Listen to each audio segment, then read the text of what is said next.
Hey folks, Real Honesty with Jonn Ritland. I'm Jonn Ritland. This is The Dominator. We're here for the SmackDown Live Denver review. It'll probably be pretty quick since we're going to get to the Hell in a Cell predictions. And first, moment of silence for Vegas. Still terrible. Death toll continues to rise. Seems like to find out more details about the shooter. And to everybody, still battling, keep fighting, heal as best you can, even though there's no real way to deal with this. Do the best you can to get help. Yeah. Get some injuries will last longer. Just make sure that you reach out for help. Yeah. You're not alone. That's it. So, we start with SmackDown. Any Nakamura promo. I like Nakamura. He speaks better English without the mouthpiece. I'm still not quite sure what he said. Are they trying to dumb down his English? Because I think he speaks better English than that. No. You don't think so? Okay. Renee looked good, though. And then, Jinder and the Sings attack. And then Jinder. Because of course they do. Yes. And Jinder tries to pin Nakamura after hitting his finisher, botching his finisher, in a non-match. That is your WWE champion, folks. He's mediocre. Now, mediocre was like Miz during his first WWE title run. And even he was better. Yeah. So, yeah, that was kind of... At least he was... He played his role well. Jinder does not. No. So, we'll get to the predictions. We're not going to say who's going to win, lose until then. Then we have our first match, Natty and Carmella versus Charlotte and Becky. And don't worry, I was fine when Becky was there. Sure you were. No, I wasn't. Just not on the couch. It was fine when Natty was there. Carmella, of course, keeping Ellsworth on a leash, chaining him to a post. Giggity. Yeah, it was a little uncomfortable. Not a bad match. I mean, Natty getting the win. Money in the BDSM. That's what's in the briefcase. Some fuzzy handcuffs. And no keys. Oh, you talked to my ex also. So anyway,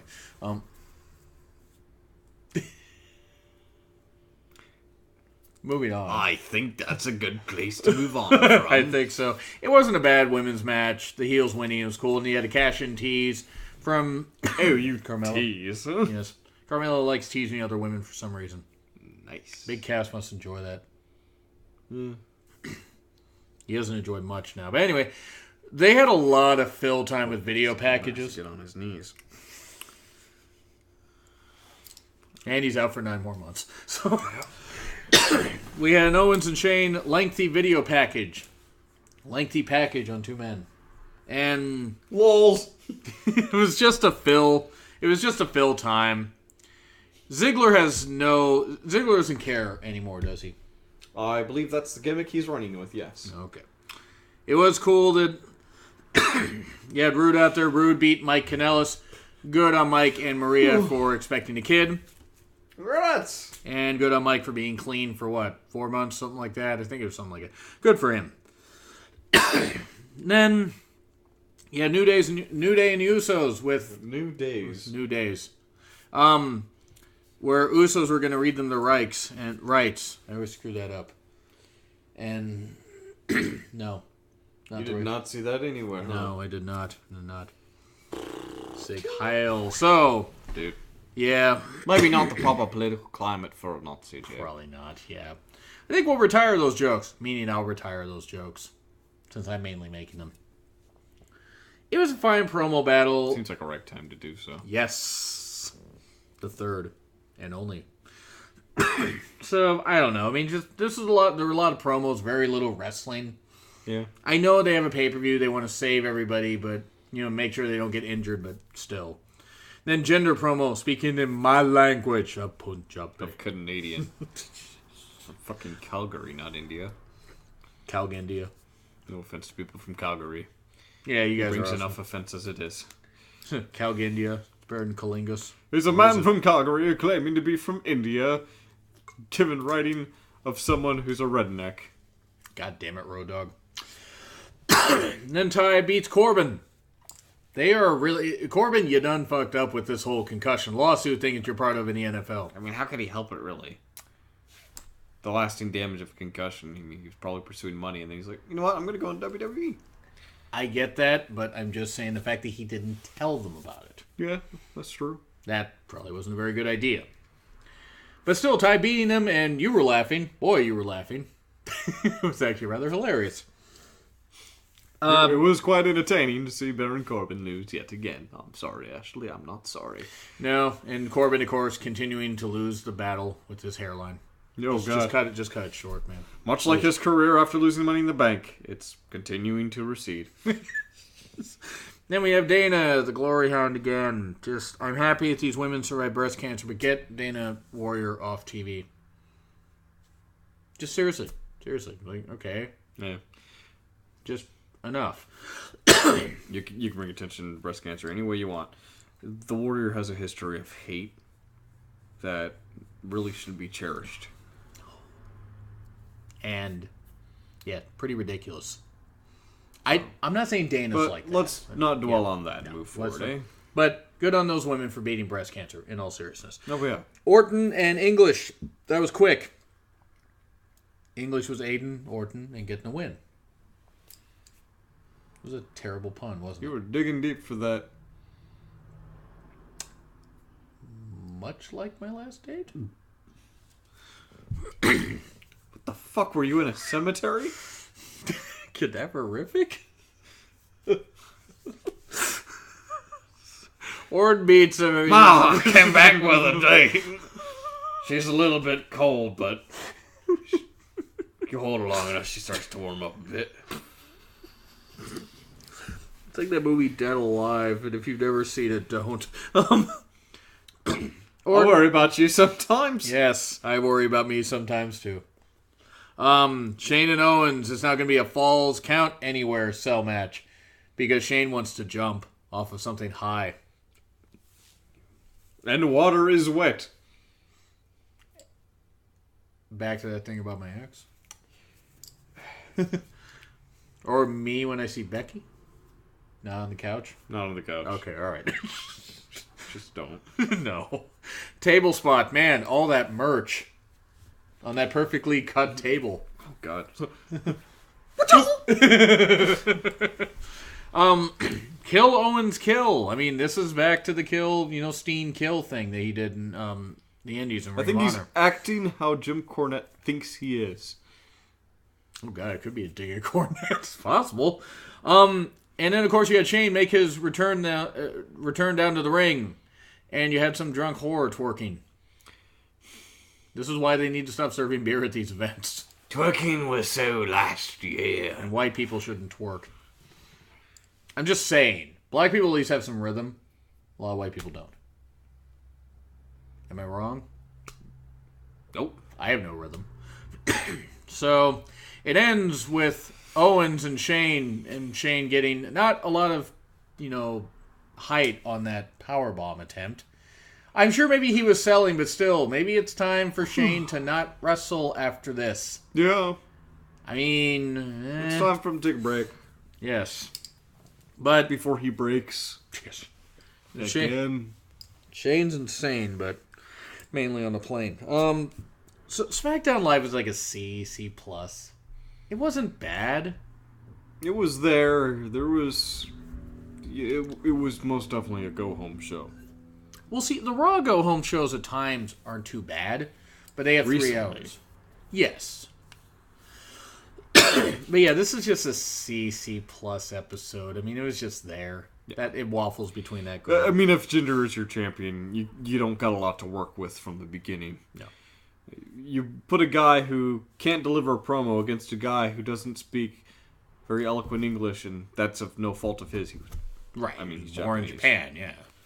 So it was that cool. kind of dynamic works well if you've got him against someone like AJ Styles who can cut a terrific promo and is also great in the ring. Yeah, like Styles did when he was making fun of Corbin for blowing his opportunities. Yes. Those weren't his opportunities. Anyway.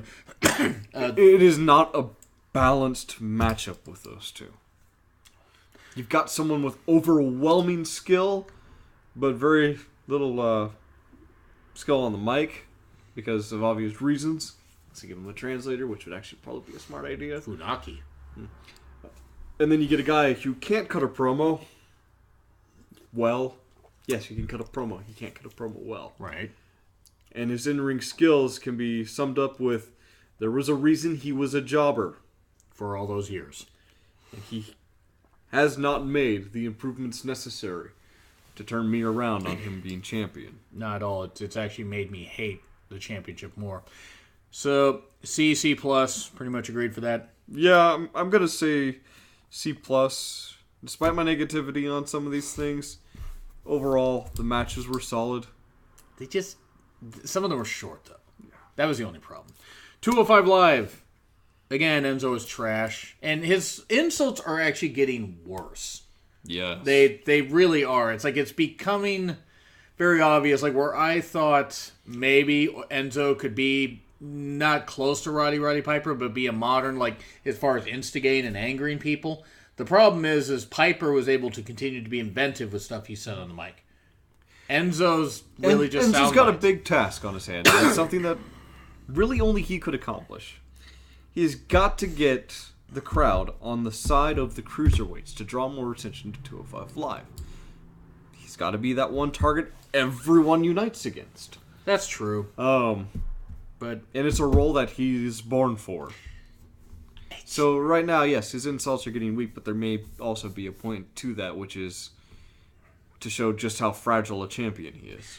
And and you're right. It's just my problem is like this is doing nothing for the title. This is doing nothing for it.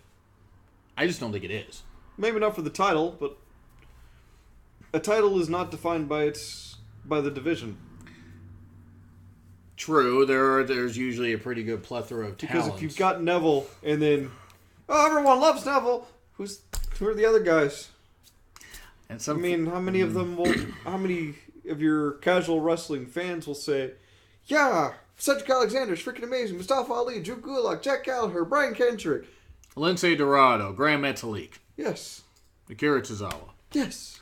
I get what you're saying. It's the fact that they choose this clown, this asshat that can't do anything in the ring. When you're comparing gold to a pile of shit, the gold looks even better, doesn't it? That's true.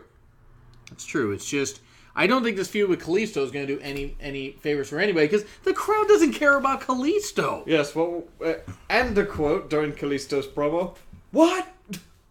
And it's sad because Kalisto is a very good wrestler. Yes. The problem is they're trying to make him like the new Rey Mysterio when he should just be made the first Kalisto. Yeah. You can't recreate what people, are. You can't recreate the 619. You can't. You just can't. No. There are some things that just can't be touched. You can't make a new Eddie Guerrero. They tried. Yeah, it didn't work. You'll never have the same person, that same quality. And if you get someone who can replicate that perfectly, they will always be seen as a copy and paste of the guy who came before. And it's not good. Charlotte Flair should not be defined by her father. Yeah. And she has done a great job of being her own person. Right. Then you got Tamina Snuka, who's just faded into the background because she's not any good. Mm. But you talk about being compared to others. Mm-hmm. Kalisto versus Daivari. Daivari's older brother, who biggest claim to fame was managing an Italian, playing an Arab guy. Yep. And actually, Daivari had a pretty good career in TNA. Is Sheik Abdul Basir, but I always called him Brazier because of the weird flashy outfits he wore. Brazers. But I get what you're saying, and you're absolutely right. You can't compare people like that. But these are two guys where it's like Kalisto's compared to Ray, Daivari's compared to his brother. Yeah. It wasn't a bad match. It was acceptable. I mean, and Kalisto, again, really good in the ring. That Selena Del Sol, really nice.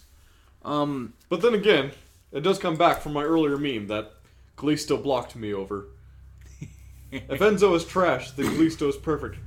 Because one cannot be beaten by trash if one becomes trash. One of your best damn photoshops. Then Gulak had his PowerPoint back, and then Ali interrupted it. And then Tozawa's out on the stage doing the for the no chance in hell sign.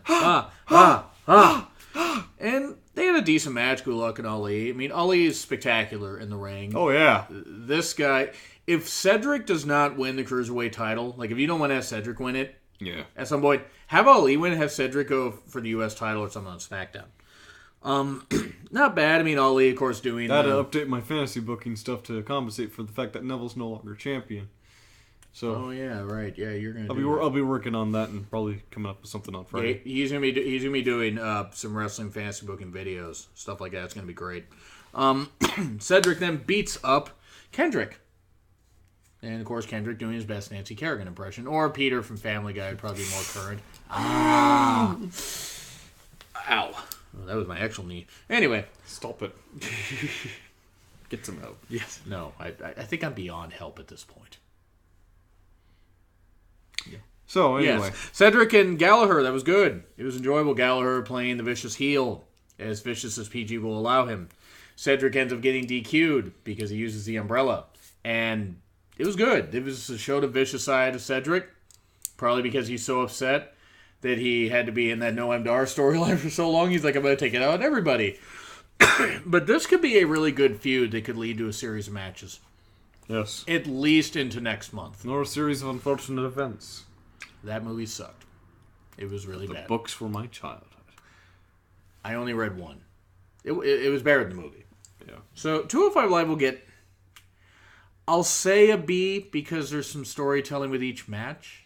Good storytelling. Yeah, good storytelling. We're going to have to see what happens with Kalisto. It's going to be one of those things like, they're going to have to build him up again. They squashed him for so long. It was kind of one of those things that no one was excited for. No one was excited to see him at 205 Live. No one was excited tonight to see him on 205 Live. Which is, again, sad because of how good he is in the ring. Yes. But, yeah, they treat him like a joke for, like, over a year. I treated him like a joke and he blocked me for it. So he blocked me because of making fun of the lucha chants by saying kucha. Yeah. I mean, it was fun. I don't care. I don't hate the guy. I don't wish him. I understand, man. I understand. Yeah. But some people just can't take a fucking joke. They can't. You're like thin-skinned as your mask. But like anyway. like Gerald Briscoe, he blocked me because of what I said about Wes. Anyway, so that's what we gotta say. We're gonna be back with the predictions video here in just a bit. Do you agree? Do you disagree with what we said about SmackDown 205 Live? Do you think Aiden English and Baron Corbin should have a hair versus hair match to see which one can actually look stupider because they win? Double knockout. I like the knockouts in TNA or Impact. Anyway, this has been Real Honesty with John Ritland. Yes. There's also cool Twitter stuff and a thumbnail by this guy. And this has been Real Honesty with John Ritland, and I'm John Ritland. That Who's the Dominator? We'll be back in a bit. Or will we?